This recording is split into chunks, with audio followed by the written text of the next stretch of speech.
కాకినాడ జిల్లాలో ఏలేరు ఉగ్రరూపం దాల్చింది. వరద ఉధృతి అంతకంతకు పెరుగుతూ ఉండడంతో స్థానికుల్లో ఆందోళన పెరిగిపోతోంది. ఏలేరు జలాశయం పూర్తి స్థాయి సామర్థ్యం 24.11 టీఎంసీలు కాగా ప్రస్తుతం 23.5 టీఎంసీలకు చేరింది.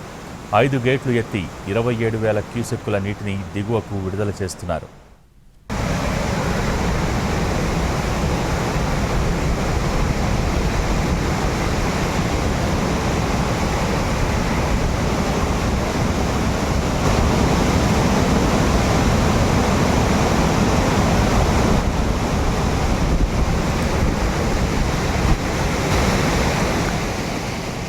ఏలేరు కాల్వకి గతంలో ఎప్పుడూ లేనంత వరద వస్తోంది.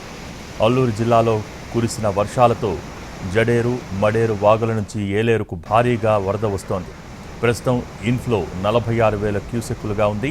వరద ఉధృతి మరింత ఎక్కువగా అయితే 10 మండలాల్లో 86 గ్రామాలను ముంచెత్తుంది. దీంతో ఆ గ్రామాల ప్రజలు భయం గుప్పిట్లో ఉన్నారు. సహాయక బృందాలను సిద్ధం చేసింది ప్రభుత్వం.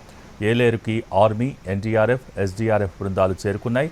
వరద ఉధృతి పెరిగితే ముంపు గ్రామాల ప్రజలను సురక్షిత ప్రాంతాలకు తరలించేందుకు సిద్ధమవుతున్నారు అధికారులు.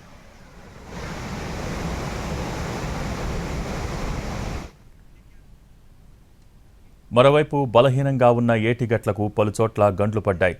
కాలనీలను వరద ముంచెత్తింది. కొన్ని ప్రాంతాల్లో గట్లపై నుంచి వరద పొంగి పొర్లుతోంది. దీంతో పొలాలు ముంపునకు గురవుతున్నాయి. రాజుపాలెం ఇప్పటికే జలదిగ్బంధంలో ఉంది. ఏలేరు ప్రధాన కాల్వకు భూపాలపట్నం వద్ద గండిపట్టంతో పొలాల్లోకి నీరు చేరింది.